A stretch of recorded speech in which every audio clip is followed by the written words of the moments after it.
ሰላም ጤና ይስጥልኝ። ይህ የአማርኛ መጽሐፍት የዩቲዩብ የትረካ ቻናል ነው። በዚህ ቻናል ዘወትር ሰኞ፣ ረቡዕ እና አርብ ምሽት 3 ሰዓት ላይ የተመረጡ የአማርኛ መጽሐፍት ትረካዎችን ወደ እናንተ እናደርሳለን። በዛሬው የትረካ ሰዓታችን በአማርኛ መጽሐፍት የዝግጅት ክፍል ተጽፎ ወደ እናንተ ልናደርስ የወደድነው የዴልታ ፎርስን አስደናቂ ታሪክ ነው። ዴልታ ፎርሶች በአሜሪካ የጦር ሰነዶች ላይ ስማቸው የለም። የክፍያ ስማቸው ሌላ ነው። የሚሰሩት ሥራ ፈጽሞ አልተካሄደም ተብሎ ይካዳል። እነዚህ ሰዎች በጠራራ ፀሐይ መሃል ከተማ ላይ ቢቆሙ እንኳን ማንም ወታደር መሆናቸውን አያውቅም። ፂም ያሳድጋሉ፣ እንደ ሲቪል ይለብሳሉ፣ እንደ ጥላም በዝምታ ይንቀሳቀሳሉ። እነዚህ ኦፕሬተሮች ናቸው። የዓለማችንን እጅግ ገዳይና ምስጢራዊ የልዩ ኃይል ክፍል ዴልታ ፎርስ።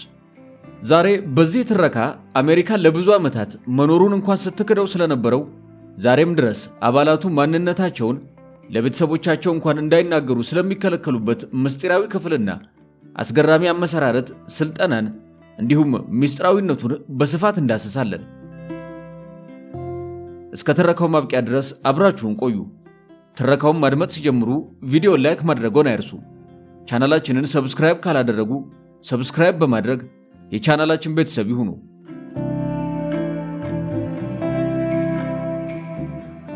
ዴልታ ፎርስ በይፋ መጠሪያው ፈርስት ስፔሻል ፎርስስ ኦፕሬሽናል ዲታችመንት ዴልታ ይባላል።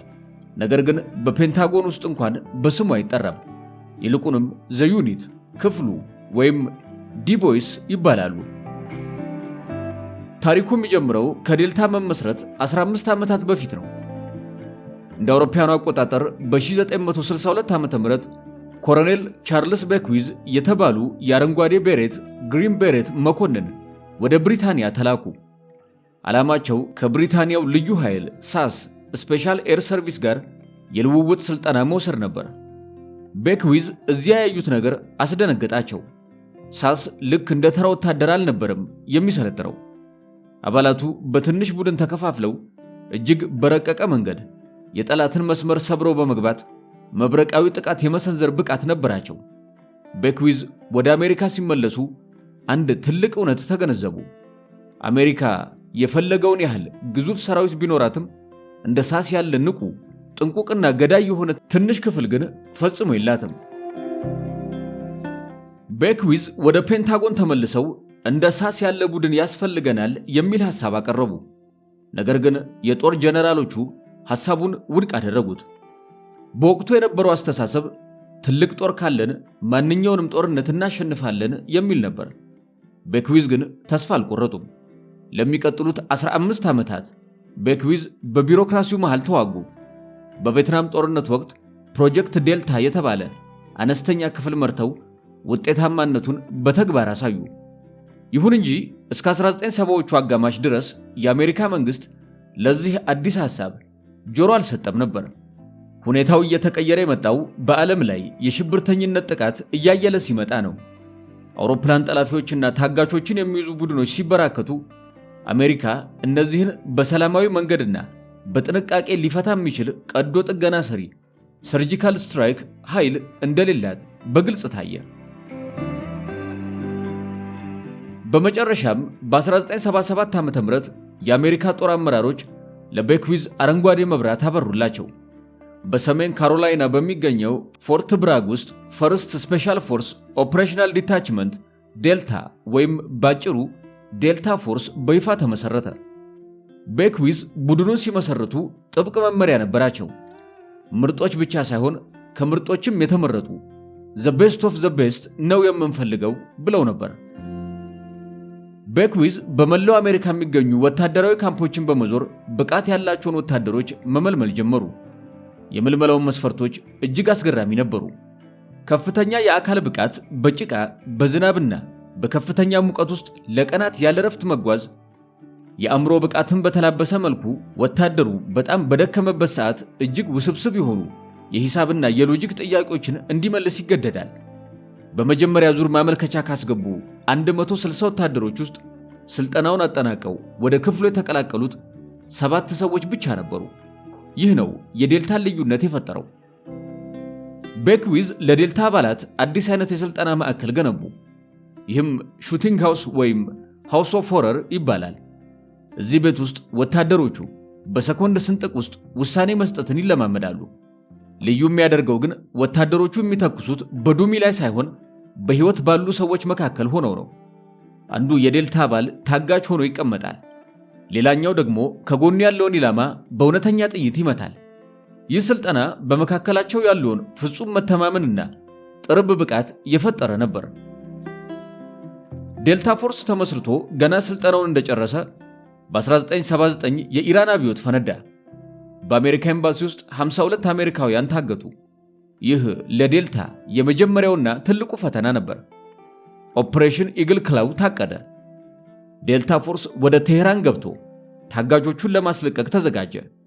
ነገር ግን ኦፕሬሽኑ በቴክኒክ ችግሮችና በአሸዋ ማዕበል ምክንያት ከሸፈ። 8 አሜሪካውያን ወታደሮች ሞቱ። ይህ ለቤክዊዝ እና ለቡድናቸው ትልቅ ሐዘን ቢሆንም ለአሜሪካ መንግስት ግን ትልቅ ትምህርት ሰጠ። ከዚህ ውድቀት በኋላ ነው ዴልታ ፎርስ የራሱ የሆኑ ልዩ ሄሊኮፕተሮች ናይት ስታልከርስ እና የራሱ የሆነ የድጋፍ ሰጪ ክፍል እንዲኖረው የተደረገው። ዴልታ ፎርስ ከሽንፈት ተነስቶ የዓለማችን ቁጥር 1 የልዩ ኃይል ክፍል ለመሆን ጉዞውን ጀመረ። ለዴልታ ፎርስ ምስጢራዊነት ከሥራ በላይ ነው፣ ህልውናቸው ነው። በፔንታጎን ውስጥ ዴልታ ፎርስ የሚል ስም ያለው ቢሮ የለም። ይልቁንም ኮምባት አፕሊኬሽንስ ግሩፕ ካግ ወይም ስፔሻል ሚሽንስ ዩኒት በሚሉ ደረቅ ስሞች ይጠራሉ። ይህ የሚደረገው የውጭ ሀገራት ሰላዮች ወይም ጋዜጠኞች የበጀት ፍሰቱን ተከትለው ክፍሉ ምን እየሰራ እንደሆነ እንዳያውቁ ለመከላከል ነው።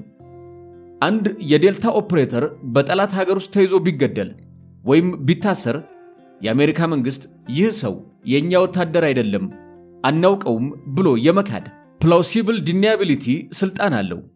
አባላቱ ወደ ተልእኮ ሲሄዱ ምንም አይነት ወታደራዊ መታወቂያ፣ የአሜሪካ ሰንደቅ ዓላማ ያለበት ዩኒፎርም ወይም ማንነታቸውን የሚገልጽ ሰነድ አይዙም። እነሱ መናፍስት ናቸው። አንድን የዴልታ አባል ከመደበኛ ወታደር የሚለየው ትልቅ ምስጢር መልክ ነው። ወታደራዊ ሕግ ጺም መላጨትና ፀጉር ማሳጠር ይላል። ዴልታ ግን ይህንን ሕግ ይጥሳል። ኦፕሬተሮቹ ጺማቸውን እንዲያሳድጉና ፀጉራቸውን እንዲያስረዝሙ ይገደዳሉ። ለምን? ምክንያቱም በየመን፣ በአፍጋኒስታን ወይም በኮሎምቢያ ጎዳናዎች ላይ ሲራመዱ እንደ አሜሪካ ወታደር ሳይሆን እንደ አካባቢው ነዋሪ ወይም እንደ ተራ ቱሪስት እንዲታዩ ስለሚፈለግ ነው። ብዙዎቹ የዴልታ አባላት የሚኖሩት ከወታደራዊ ካምፕ ውጪ በመደበኛ ሰፈር ውስጥ ነው። ጎረቤቶቻቸው ይህ ሰው በምን ይተዳደራል ብለው ቢጠይቁ መልሱ ሁልጊዜም በመንግስት መስሪያ ቤት ውስጥ የቢሮ ሰራተኛ ነኝ የሚል ነው። ልጆቻቸው እንኳን አባታቸው በዓለም ላይ ያሉ እጅግ አደገኛ ሽብርተኞችን የሚያድን ጀግና መሆኑን ሳያውቁ ሊያድጉ ይችላሉ። አንድ የዴልታ ኦፕሬተር ከ20 ዓመት አገልግሎት በኋላ ጡረታ ሲወጣ የሚገጥመው ትልቁ ፈተና የሥራ ልምድ ማዘጋጀት ነው። ታሪካቸው በሙሉ ምስጢር ስለሆነ ሳዳም ሁሴንን ከጉድጓድ ያወጣሁት እኔ ነኝ ወይም የባግዳድን ዋሻ የሰበርኩት እኔ ነኝ ብለው መጻፍ አይችሉም። በምትኩ ለአሜሪካ መከላከያ ሚኒስቴር የደህንነት አማካሪ ሆኜ ሰርቻለሁ የሚል አሰልቺ ስም ይሰጣቸዋል። እውነተኛ ጀግንነታቸው በታሪክ መዛግብት ውስጥ አይሰፍርም። ሜዳሊያዎቻቸውም ቢሆኑ በምስጢር ቤት ውስጥ ነው የሚቀመጡት። ዴልታ ፎርስ የሚጠቀማቸው መሳሪያዎች አብዛኛውን ጊዜ በገበያ ላይ የሌሉ ወይም ለሌላው ሰራዊት ያልተፈቀዱ ናቸው። የሚጠቀሙባቸው ራዲዮዎች፣ የምሽት መመልከቻዎችና ጥይቶች ሳይቀር ከስተም ሜድ ወይም ለክፍሉ ብቻ ተብለው የተሰሩ ናቸው። የሚሰለጥኑበት የጭንቀት ቤት ሃውስ ኦፍ ሆረር የት እንደሚገኝና በውስጡ ምን አይነት አሰቃቂ ልምምዶች እንደሚደረጉ የሚያውቁት አሰልጣኞቹና ሰልጣኞቹ ብቻ ናቸው። እዚያ ውስጥ የፈሰሰው ደም፣ የተተኮሰው ጥይትና የተማሩት ጥበብ በዚያው በቅጥሩ ግቢ ውስጥ ተቆልፎ ይኖራል። ዴልታ ፎርስ መሆን ማለት ታዋቂ መሆን ማለት አይደለም። ዴልታ ፎርስ መሆን ማለት ለሀገር ሲሉ ማንነትን መቅበር ማለት ነው። እነዚህ ሰዎች ጀግንነታቸው የሚነገረው በሹክሹክታ ብቻ ነው። አንድ ቀን በሆነ አጋጣሚ መንገድ ላይ አንድ ጺሙን ያሳደገ የተረጋጋና አይኑ ብዙ ታሪክ የሚናገር ሰው ካያችሁ ምናልባት ያ ሰው ዓለምን ከጥፋት የታደገው የማይታየው ጥላ አባል ሊሆን ይችላል። ግን እርግጠኛ መሆን አትችሉም። ምስጢራዊነቱም ይሆነው አንድ ሰው ራሱን እስኪስት ድረስ ቢራብ ቢጠማና ባይተኛ ለአእምሮና ለሰውነቱ እጅ ሰጣለሁ የሚለው መቼ ነው? በወታደራዊ ዓለም ውስጥ ሲኦል የሚባል ቦታ ካለ ያ ቦታ በሰሜን ካሮላይን ተራሮች ውስጥ የሚገኘው የዴልታ ፎርስ ማሰልጠኛ ማዕከል ነው። እዚህ ለመግባት 90% የሚሆኑት ምርጥ ወታደሮች በሽንፈት ይሰናበታሉ። እዚህ ጋር ጡንቻ ብቻውን ዋጋ የለውም። እዚህ ጋር የሚያስፈልገው የማይሰበር አእምሮ ነው። እስቲ በቢሊዮን ዶላር የሚገመት ዋጋ ያላቸውን ኦፕሬተሮች የሚፈጥረውን የዓለማችንን እጅግ አሰቃቂ የዴልታ ፎርስ ስልጠና እንመልከት። የዴልታ ፎርስ ስልጠና የሚጀምረው ከመደበኛ ወታደር መካከል ምርጦቹን በመምረጥ ነው። አንድ ወታደር ዴልታን ለመቀላቀል ቢያንስ የ21 ዓመት ወጣት በወታደራዊ ትምህርቱ ከፍተኛ ውጤት ያለውና በአካል ብቃት ፈተናዎች 100% ማምጣት የሚችል መሆን አለበት። ነገር ግን ይህ ገና መግቢያ ነው። ዋናው ፈተና የሚጀምረው ዘሎንግ ወክ ረጅሙ ጉዞ በሚባለው የመጀመሪያው ምዕራፍ ነው። ሰልጣኞች በዌስት ቨርጂኒያ ተራሮች ውስጥ ለብቻቸው ይለቀቃሉ። ምንም አይነት ካርታ፣ ጂፒኤስ ወይም አቅጣጫ ጠቋሚ የላቸውም። ያላቸው 60 ፓውንድ ወይም 27 ኪሎ ግራም የሚመዝን ቦርሳና አንድ ኮምፓስ ብቻ ነው። ለቀናት ያለ እረፍት በጭቃና በቁጥቋጦ ውስጥ ማይልሶች እንዲጓዙ ይደረጋል። አሰልጣኞቹ ሰልጣኙን አይዞህ አይሉትም ወይም ምን ያህል ርቀት እንደሚቀረው አይነግሩትም። ዓላማው ወታደሩ ተስፋ ቆርጦ ይብቃኝ እስኪል ድረስ አእምሮውን ማስጨነቅ ነው። የአካል ብቃት ፈተናውን ያለፉት ጥቂት ወታደሮች የሚቀጥለው ፈተናቸው አእምሮአዊ ምርመራ ነው። ሰልጣኙ እጅግ በደከመበትና አእምሮ በዛለበት ሰዓት በከፍተኛ የሥነ ልቦና ባለሙያዎች በዴልታ መኮንኖች ፊት ይቀርባል። እዚህ ጋር የሚጠይቁት ጥያቄዎች ወታደራዊ አይደሉም። የግል ሕይወቱን፣ ፍርሃቱንና ድክመቶቹን የሚነኩ ጥያቄዎች ይወረውሩለታል። ግለሰቡ ግልፍተኛ ነው ወይስ በከፍተኛ ጭንቀት ውስጥ ሆኖ የተረጋጋ ውሳኔ መስጠት ይችላል? ዴልታ የሚፈልገው ራምቦ አይነት ተዋጊ ሳይሆን እንደ ቼስ ተጫዋች የሚያስብ ብልህ ተዋጊ ነው። እዚህ ጋር አንድ ትንሽ ስህተት ወይም የትዕቢት ንግግር ከስልጠናው ያባርራል። የአእምሮ ፈተናውን ያለፉት ጥቂቶች ኦፕሬተር ትሬኒንግ ኮርስ ኦቲሲ ወደሚባለው የ6 ወራት ጥልቅ ስልጠና ይገባሉ። የዚህ ስልጠና ማዕከል ደግሞ ዘ ሹቲንግ ሃውስ ይባላል። ዴልታ ፎርስ ከሌሎች የሚለየው ልምምድ የሚያደርገው በእውነተኛ ጥይት ላይቭ አሞ መሆኑን ነው። በህንፃ ውስጥ ታጋቾችን የማስለቀቅ ልምምድ ሲያደርጉ አንዳንዶቹ አባላት ታጋች ሆነው ይቀመጣሉ። ሌሎቹ ደግሞ ከጆሮአቸው ጥቂት ሴንቲሜትሮች ርቀት ላይ ያለውን ሽብርተኛ እንዲመቱ ይገደዳሉ። ይህ የሚደረገው አባላቱ እርስ በእርስ ያላቸው መተማመን የሞትና የህይወት መሆኑን እንዲያውቁት ነው። በአንድ ክፍል ውስጥ 6 ሰልጣኞች ጥይት ሲያዘንቡ ማንም ሰው በስህተት ጓደኛውን አይመታም። ይህንን ለማሳካት በቀን ለ18 ሰዓታት የተኩስ ልምምድ ያደርጋሉ። ዴልታ ፎርስ ገዳይ ብቻ አይደለም፣ ሰላይም ጭምር ነው። ሰልጣኞች በከፍተኛ ፍጥነት መኪናን እንዴት ማዞር፣ ማገላበጥና ጠላትን በመኪና መግጨት እንዳለባቸው በሚገባ ይሰለጥናሉ። ማንኛውንም አይነት ዘመናዊ መቆለፊያ በሰከንዶች ውስጥ ሰብሮ መግባት እንዲችሉ በስፋት ይማራሉ።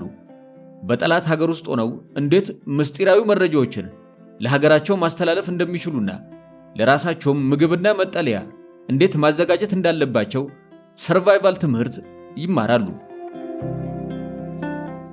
ከ6 ወራት አሰቃቂ ስልጠና በኋላ መጀመሪያ ከነበሩት በመቶዎች የሚቆጠሩ ወታደሮች ውስጥ ምናልባት 10 ወይም 12 ብቻ ይቀራሉ። እነዚህ ሰዎች የዴልታ ኦፕሬተሮች ይባላሉ። ስልጠናው ሲያበቃ የድል አድራጊነት ሰልፍ የለም። ቤተሰብ አይጠራም። የቴሌቪዥን ካሜራም አይኖርም። የሚሰጣቸው ጥቁር ቤሬት እና አንድ አጭር ንግግር ብቻ ነው። እንኳን ወደ ክፍሉ መጣ፣ አሁን ስራህን ጀምር። ዴልታ ፎርስ መሆን ማለት ስቃይን መውደድ፣ ምስጢርን መጠበቅና ለሀገር ሲሉ ማንነትን መሰዋት ማለት ነው ይሉናል ውስጥ አዋቂዎቹ የመረጃ ምንጮች። ታሪክ በአሸናፊዎች ይጻፋል። ነገር ግን አንዳንዴ ታሪክ የሚቀየረው ስማቸው በማይታወቅ ፊታቸው በማይታይና መኖራቸው በማይታወቅ ሰዎች ነው። ዴልታ ፎርስ እነዚህ ሰዎች በዓለም ዙሪያ ያሉ እጅግ አደገኛ ሽብርተኞችን ለመያዝ ወይም ለመደምሰስ የሚሰለፉ የመጨረሻው አማራጭ ናቸው። በኢራቅ በረሃ ውስጥ ከሚገኝ ጥልቅ ጉድጓድ፣ በሶማሊያ ከሚገኝ የሞት ቀጠና እስከ ሶሪያ ዋሻዎች ድረስ አሁን ዓለምን የለወጡና እስከ ዛሬ በሚስጥር ተይዘው የቆዩ የዴልታ ፎርስን አስደናቂ ተልዕኮች በወፍ በረር እንቃኛለን።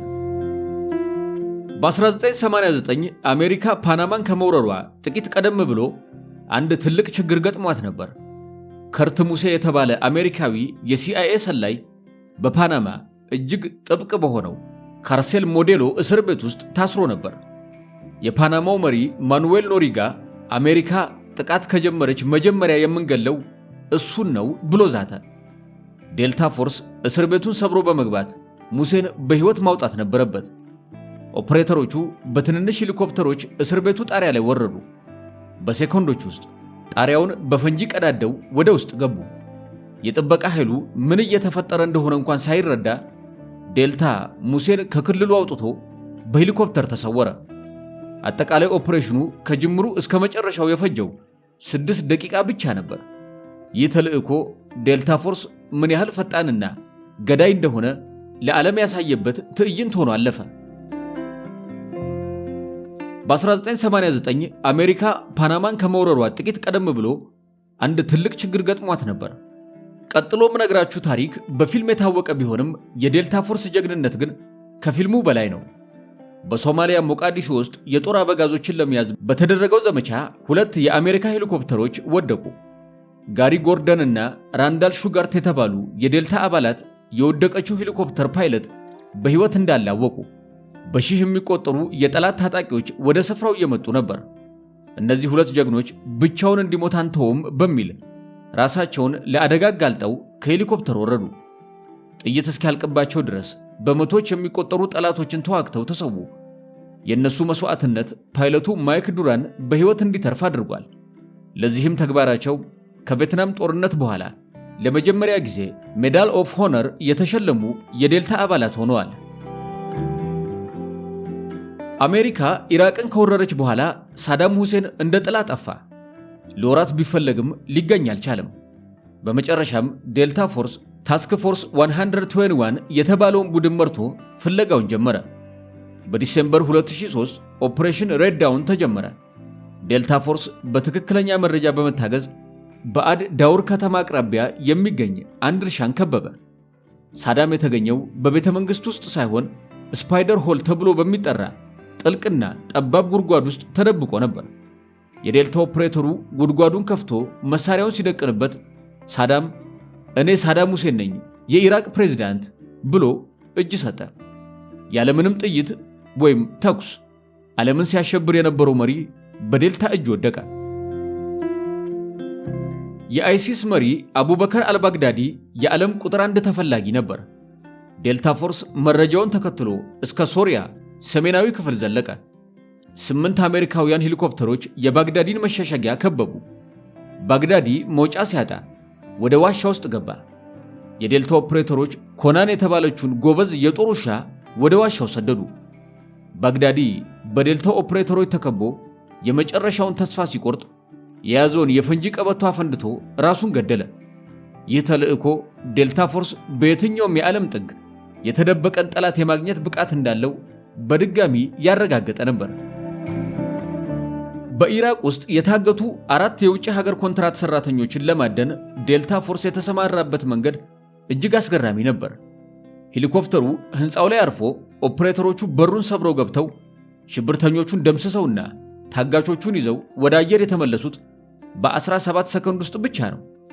ይህ ፍጥነት በሰው ልጅ ታሪክ ውስጥ ታይቶ የማይታወቅና የዴልታን የልምምድ ጥራት የሚያሳይ ነው።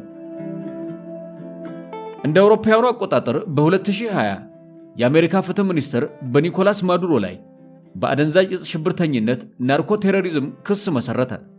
ማዱሮን ለሚይዝ ወይም መረጃ ለሚሰጥ $15 ሚሊዮን ሽልማት አወጣ። ይህ ሽልማት በታወጀ ማግስት ማዱሮ የግል ጥበቃቸውን እጥፍ አደረጉ። ምክንያቱም እንዲህ አይነት ከፍተኛ ዋጋ የተለጠፈባቸው ግለሰቦች ለመያዝ አሜሪካ የምትጠቀመው ቀዳሚ ኃይል ዴልታ ፎርስ መሆኑ ስለሚታወቅ ነው። በ2020 ኦፕሬሽን ጌዲዮን የተባለ ሙከራ ተካሄደ። ጥቂት የቀድሞ የአሜሪካ ልዩ ኃይል አባላት ግሪን ቤሬትስ እና ቬንዙዌላውያን አማጽያን በባህር በኩል ገብተው ማዱሮን ለመያዝ ሞክረው ሳይሳካላቸው ቀረ። ማዱሮ ይህንን ሙከራ በቀጥታ በዴልታ ፎርስ እና በሲአይኤ ላይ አሳበቡ። ምንም እንኳን አሜሪካ በይፋ እጅ የለበትም ብትልም ማዱሮ ግን ዴልታ ፎርስ በጎረቤት ሀገር ኮሎምቢያ ሆነው ሊገሉኝ እያደቡ ነው በማለት ደጋግመው ሲከሱ ኖረዋል። ማዱሮ የዴልታ ፎርስን ብቃት ጠንቅቀው ያውቃሉ። ዴልታ ፎርስ ሳዳም ሁሴንንና የፓናማውን መሪ ማኑዌል ኖሪጋን የያዘበት መንገድ ለማዱሮ ትልቅ ማስጠንቀቂያ ነበር። ይህንን ስጋት ለመመከት ማዱሮ የራሳቸውን ጦር ብቻ አያምኑም። ይልቁንም ከሩሲያው ዋግነር ግሩፕና ከኩባ የስለላ ድርጅቶች የተውጣጡ ጥበቃዎችን ይጠቀማሉ። እነዚህ ጠባቂዎች ዋና ስራቸው አሜሪካ በዴልታ ፎርስ አማካኝነት ልታደርግ የምትችለውን መብረቃዊ ጥቃት ሰርጂካል ስትራይክ መከላከል ነው። ካሳለፍነው የጃንዋሪ መጀመሪያ ጥቃት በፊት አሜሪካ ዴልታ ፎርስን ወደ ቬንዙዌላ ስለመላኳ እስካሁን የታወቀ ነገር የለም። ነገር ግን የዴልታ ፎርስ ስም ብቻ ለማዱሮ መንግስት ትልቅ የራስ ምታት ሆኖ ኑሯል። ማዱሮ በንግግራቸው ውስጥ የሰሜን አሜሪካ ኢምፔሪያሊስቶች ልዩ ኃይላቸውን ልከው ሊገሉኝ ነው በማለት ነበር ለደጋፊዎቻቸው የሚናገሩት።